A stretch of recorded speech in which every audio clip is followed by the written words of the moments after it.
Bonjour et bienvenue dans le podcast Les Lois Naturelles. Je suis Camille Langlais, naturopathe et fondatrice de ce podcast.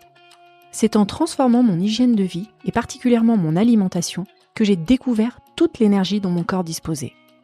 J'ai ainsi compris à quel point notre corps peut être puissant lorsqu'on lui donne ce dont il a besoin. Cette révélation a changé ma vie et c'est cette même transformation que je souhaite vous offrir. Ce podcast s'adresse à toutes celles et ceux qui sont prêts à reprendre leur santé en main, que vous soyez fatigué de vous sentir constamment épuisé, que vous cherchiez à améliorer votre bien-être ou encore que vous souhaitiez offrir à vos enfants le meilleur départ possible dans la vie. À travers des épisodes en solo ou avec des invités experts, je vous montre comment la naturopathie peut vous aider à atteindre votre plein potentiel, tant sur le plan physique que sur tous les autres plans de l'être.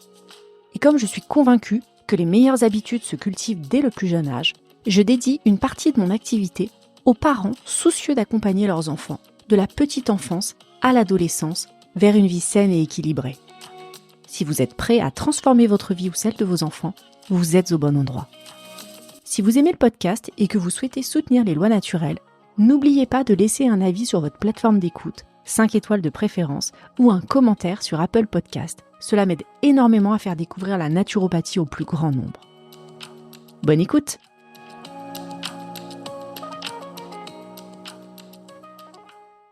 Bonjour et bienvenue dans un nouvel épisode en solo des lois naturelles. Je suis très heureuse de vous retrouver aujourd'hui. Alors que vous soyez un fidèle auditeur ou que vous découvriez le podcast, je me suis dit qu'il était temps que je me présente un petit peu plus à vous, que peut-être vous auriez envie d'en savoir un peu plus sur qui je suis et sur mon parcours, d'autant que vous êtes de plus en plus nombreux à écouter le podcast et j'en suis ravie et très honorée. Alors, c'est jamais très évident de se présenter et de parler de soi. C'est aussi souvent se mettre un petit peu dans des cases et c'est assez réducteur, d'autant qu'on a souvent plusieurs facettes, que ce soit dans sa personnalité, son métier, dans sa vie de façon générale. Donc par quoi commencer ? Moi j'ai envie de commencer par le rôle le plus important de ma vie, donc celui aussi qui est le plus intense, mon rôle de maman. Je suis donc la maman de 4 enfants, j'ai 2 garçons et 2 filles, un grand au collège de 13 ans, 2 filles de 6 ans et 10 ans, et puis un petit bébé, grand bébé plutôt, qui a bientôt 17 mois. J'ai fait des études de droit, j'ai plutôt un parcours juridique à l'origine. Je voulais connaître la loi, parce que, à mon sens, connaître la loi, c'est avoir un pouvoir et une puissance. Je voulais acquérir des connaissances pour pouvoir en faire bénéficier ceux qui n'avaient pas la chance, pas les moyens de pouvoir se défendre et qui n'avaient pas eu la même chance que moi. Dès mon plus jeune âge aussi, j'ai voulu travailler. J'ai donc commencé à travailler à 16 ans. Et j'ai fait plein de petits boulots qui m'ont confrontée au monde du travail et aux conditions de travail des salariés. Et je pense que ça a contribué à mon orientation professionnelle par la suite. Il faut dire aussi que j'étais déjà assez sensibilisée sur la question, puisque je viens quand même d'une famille, on peut dire, assez engagée politiquement et syndicalement surtout, puisque mon papa était militant syndical, donc forcément, ça a sans doute eu une influence. Et je me suis spécialisée en droit du travail à la fin de mes études. J'ai travaillé dans divers secteurs professionnels, mais ceux qui ont vraiment le plus marqué ma carrière, c'est quand j'ai travaillé en syndicat chez Force Ouvrière et en cabinet d'avocat, dans un cabinet qui était spécialisé dans la défense des salariés. Puisque c'est vraiment les expériences qui étaient en accord avec mes valeurs et qui m'ont vraiment permis d'exceller dans cette matière-là, puisque j'ai beaucoup travaillé, que ce soit en termes de quantité et d'heures de travail, mais aussi en termes d'investissement professionnel. Et puis la vie est venue me dire un petit peu brutalement que je n'étais pas à ma place, puisque j'ai été licenciée du jour au lendemain du poste que j'occupais au sein du cabinet d'avocat dans lequel je travaillais. Et c'est une période qui a été assez difficile pour moi, que ce soit sur le plan professionnel, puisque je perdais mon travail, que sur le plan personnel, puisque j'avais 2 enfants qui étaient petits. Mon père qui était déjà malade, mon père souffre de la maladie de Parkinson, son état s'était aggravé assez brutalement. Et donc ça a été une période de remise en question assez importante, mais d'un mal vient toujours un bien. Donc c'est une période qui m'a finalement beaucoup apporté, aussi difficile qu'elle a pu être. Bien entendu, je me suis défendue, donc j'ai contesté mon licenciement et au terme de à peu près 4 années de procédure, j'ai gagné mon procès. C'est vraiment là que j'ai su que je voulais faire autre chose de ma vie et autre chose que le droit. Pour diverses raisons, parce que déjà ça correspondait plus à mes aspirations. En tant que juriste, j'ai bien vu qu'il y avait beaucoup de changements législatifs successifs qui n'étaient pas forcément cohérents et qui finalement n'allaient pas dans le sens ni des salariés, ni des citoyens de façon générale, et que globalement, se battre contre ça, c'était peine perdue. Donc je dépensais mon énergie pour rien. Et finalement, je ne savais pas encore précisément ce que je voulais faire, mais c'est vrai qu'en parallèle, je m'intéressais déjà à la santé naturelle depuis longtemps. Comme je disais tout à l'heure, mon papa a la maladie de Parkinson, et comme il est assez curieux, il a toujours été en quête de solutions pour sa maladie, il n'a pas hésité à explorer d'autres pistes que celles qui étaient proposées par la médecine conventionnelle. Et ça, je pense que ça m'a aussi ouvert l'esprit. D'ailleurs, j'ai réalisé un épisode avec lui. Dans les premiers épisodes, c'était l'épisode numéro 8, si vous voulez l'écouter. Et puis, il y a eu aussi la naissance de mon fils aîné. Alors, bien sûr, comme l'arrivée d'un enfant dans une vie, ça génère souvent des questionnements, des chamboulements, on remet les choses en cause. Et ça peut être l'occasion de prise de conscience. Mais au-delà de cet aspect-là, j'ai dû avoir une césarienne en urgence et il n'y avait aucune raison, que ce soit au niveau de la grossesse, qui s'était très bien passée, ou même a posteriori, on n'a jamais su me dire vraiment ce qui s'était passé et pourquoi j'ai eu cette césarienne en urgence. Et donc ça aussi, je me suis un petit peu interrogée, sur le pourquoi c'était arrivé et puis finalement, comment prendre soin de sa santé au mieux, en amont. Et puis, bien évidemment, en ayant un bébé à s'occuper, forcément, j'ai voulu faire le mieux pour lui, comment m'occuper au mieux de lui, quels étaient les meilleurs produits pour lui, lui donner à manger le mieux possible. Tous ces sujets ont commencé à me passionner. Pour autant, à ce moment-là, c'était pas encore possible pour moi de me reconvertir. Même si je pensais déjà à la naturopathie, j'avais encore des freins pour engager une reconversion professionnelle. Déjà à cause du coût de l'école. Il faut savoir que les écoles sérieuses, le cursus coûte plus de 10 000 € pour l'intégralité de la formation. Donc c'est quand même une somme non négligeable. Et surtout, à cette époque-là, je travaillais 5 jours par semaine. Il n'y avait pas encore de télétravail, du moins c'était pas répandu comme aujourd'hui. Et je ne pouvais pas envisager de m'absenter le week-end et de ne pas pouvoir voir mes enfants qui étaient encore petits à l'époque. Donc c'était vraiment pas envisageable. Et puis, le Covid est passé par là. À toute chose malheur est bon. Et le télétravail s'est développé. Je suis aussi passée à 80%. J'ai arrêté de travailler le mercredi quand j'ai eu mon 3e enfant.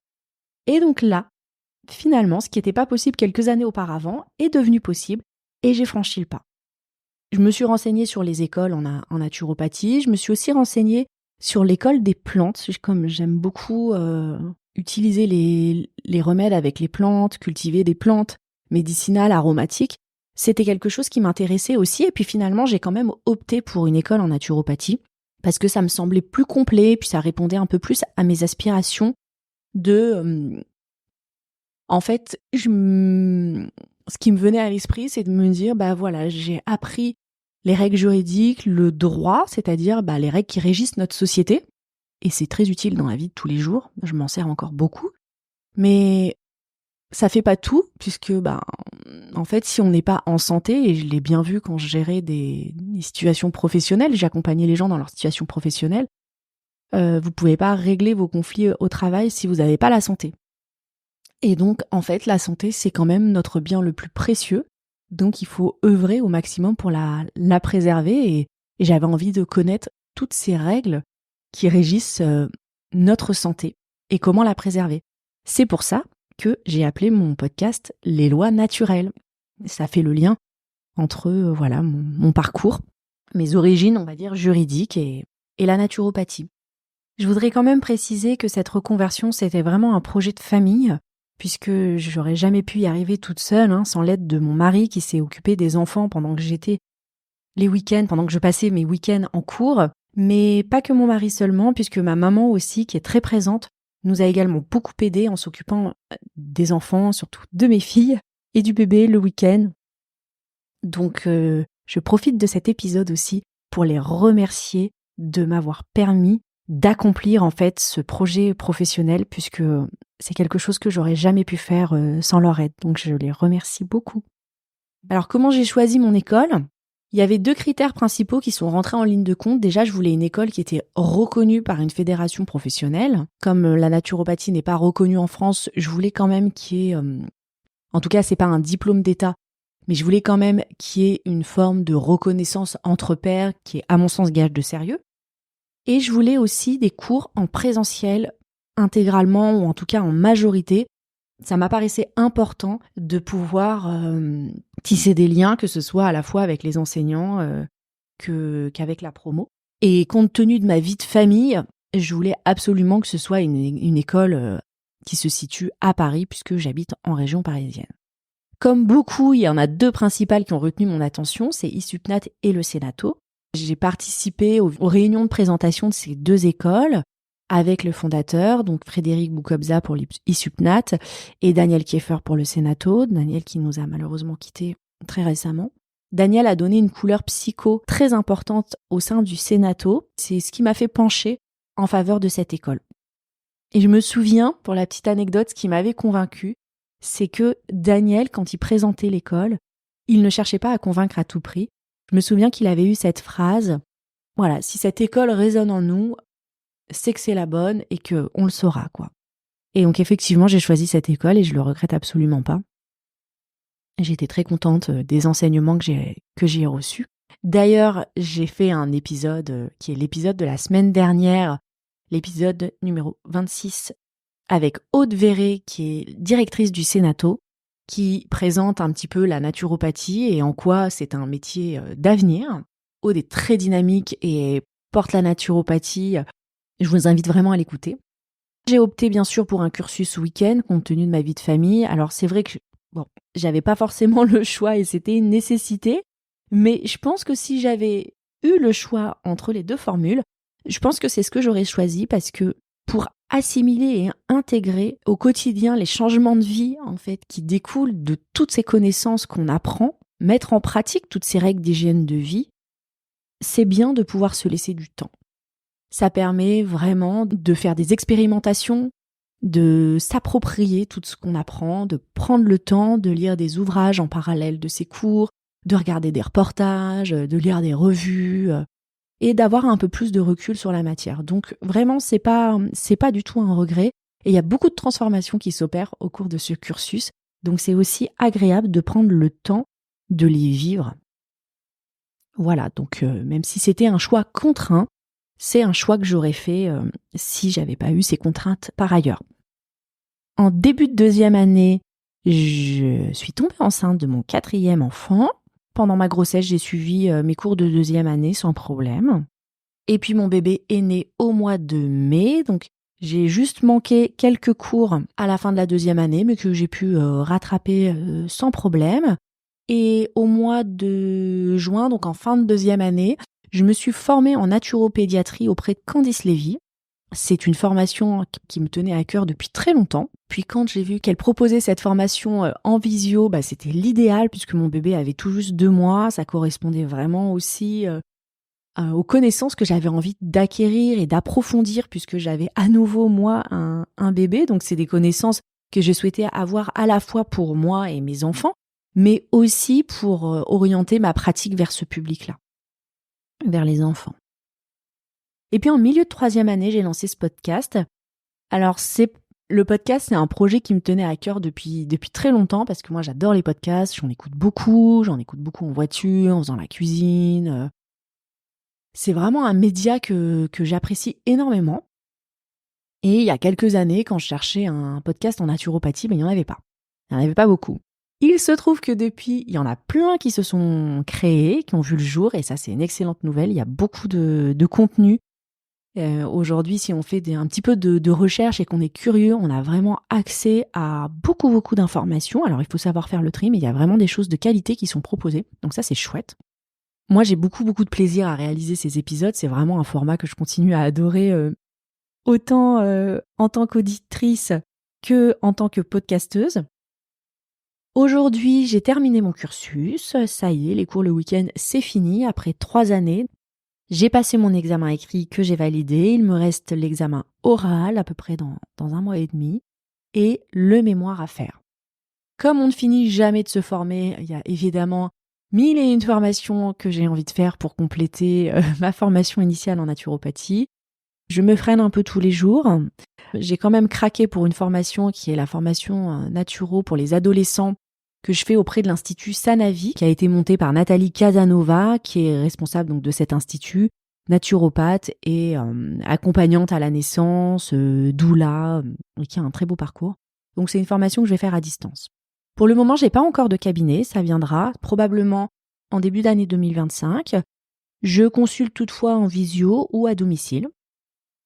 J'espère que cet épisode vous aura plu. Si vous avez des questions, bien sûr, n'hésitez pas à me les transmettre. Merci pour votre écoute.